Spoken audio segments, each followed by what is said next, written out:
आज मैं ऐसी मिठाई लेकर आई हूँ जिसे खाकर काफ़ी मन खुश हो जाएगा। और ये काफ़ी जूसी सा बनकर तैयार होता है और 2 से 3 मिनट में आपका ये मिठाई बनकर बिल्कुल रेडी हो जाता है। और ये बिल्कुल बचा खुचा सामानों से बनाया हुआ है।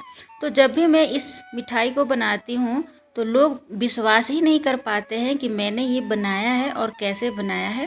तो मेरी यह जो डिश है वो काफ़ी फेमस है। लोगों को जब भी मैं ये देती हूँ तो लोग एक बार ज़रूर हमारे घर में सीखने आते हैं। तो सोचा चलो आज वीडियो में बना दूँ, सिखा दूँ आप सभी को। तो सबसे पहले मैंने यहाँ पे क्या किया है कि कुछ टाइम पहले मैंने काला जामुन का रेसिपी डाला था वीडियो में। तो काला जामुन तो इसमें का ख़त्म हो गया, लेकिन इसका जो सिरप है ना, शुगर सिरप जिसे चाशनी कहते हैं, वो बच चुका था। तो इसी का मैं बना दिया करती हूँ। तो मार्केट से आप भी जब भी मिठाई लाते होंगे या फिर घर में बनाते होंगे तो इस तरह से शुगर सिरप बच जाता होगा। तो आप उसे फेंके नहीं, आप इस तरह से इसका मिठाई बना सकते हैं। काफ़ी स्वादिष्ट बनकर तैयार होता है, क्योंकि इस सिरप में यानी कि इस चाशनी में काफ़ी टेस्ट होता है, जैसे खोया का, पनीर का, उसके बाद मीठा हुआ, ड्राई फ्रूट्स का। तो इस कारण से काफ़ी टेस्टी बनकर तैयार होता है। तो यहाँ पे मैंने क्या किया है कि सबसे पहले ब्रेड ले लिया है। तो आप कोई भी ब्रेड ले सकते हैं, जैसे कि ब्राउन ब्रेड या फिर ये मैदे वाली ब्रेड। तो मैंने यहाँ पे मैदे वाली ब्रेड लिया है। तो इसे कट कर देना है। आप अपने आकार के अनुसार, मतलब आपको जो भी आकार पसंद हो उस आकार के अनुसार इसे कट कर लेंगे। तो मैं यहाँ पे 2 शेप में बना रही हूँ, एक ट्रायंगल और एक स्क्वायर। तो 2 शेप में मैं इसे काटूंगी।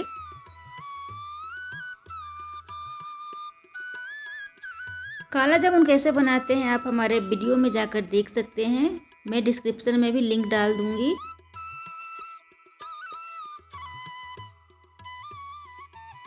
और इसका जो ब्राउन एरिया है बाहर का, जैसे कि इस तरह से आप देख सकते हैं, ये वाली, इसे आपको काट कर फेंकना नहीं है। ये जो है ना चारों तरफ से, इसे काट कर फेंकना नहीं है, आपको ऐसे ही बना देना है।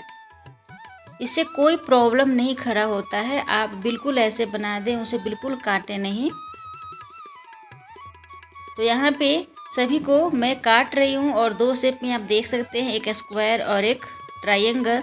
तो सभी को मैंने यहाँ पे कट कर लिया है, अच्छी तरह से काट लिया है। तो अब कढ़ाई में घी गर्म करना है। तो मैं यहाँ पे घी का प्रयोग कर रही हूँ। ये बचा खुचा सामानों का मैं बता रही हूँ कि बना रही हूँ। जैसे कुछ टाइम पहले मैंने बनाया था काला जामुन, तो काला जामुन मैं घी में ही बनाई थी, तो उसी घी का मैं यहाँ पे प्रयोग कर रही हूँ।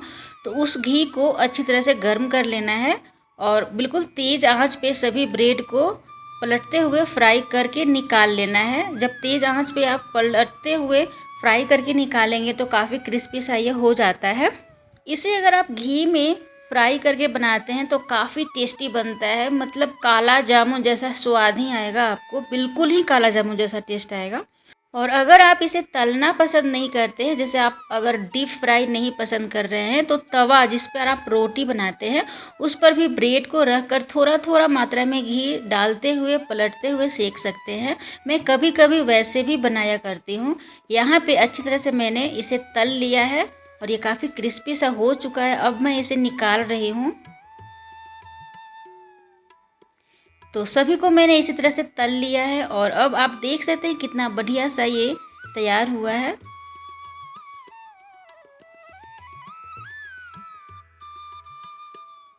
अब मैं इसकी आपको आवाज़ें सुनाती हूँ कितना क्रिस्पी बना है।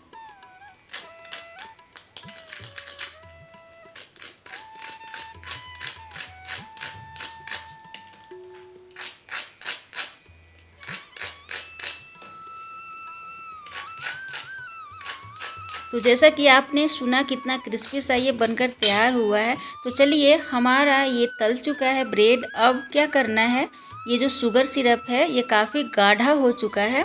तो मैं क्या करूँगी कि इसमें थोड़ा सा पानी डालूँगी, मतलब आधे कप से भी कम। अगर आपका शुगर सिरप यानी कि चाशनी गाढ़ा नहीं है तो आपको पानी डालने की आवश्यकता नहीं है। मेरी काफ़ी गाढ़ा हो चुकी है, इस कारण से मैंने यहाँ पे आधे कप से भी कम पानी डाल दिया है। और अब इसे गुनगुना कर लेंगे कढ़ाई में। तो गैस को ऑन करेंगे और इस तरह से इस शुगर सिरप यानी कि चाशनी को गुनगुना कर लेंगे।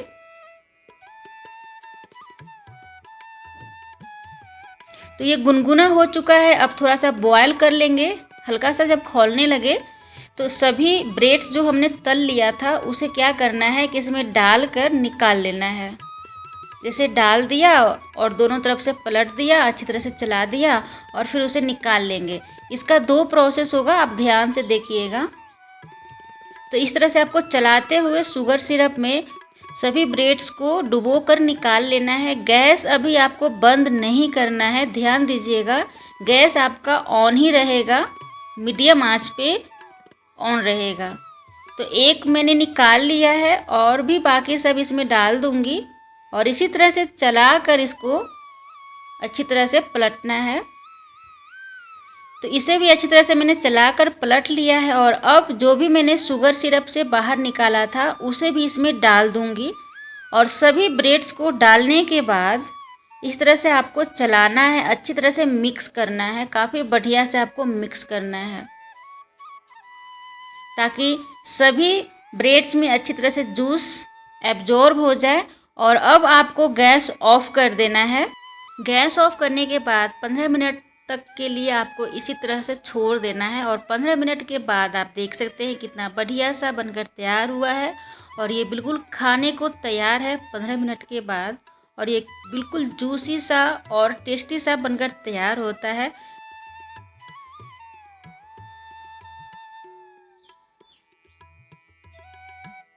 तो चलिए अब इसे ड्राई फ्रूट से सजाते हैं।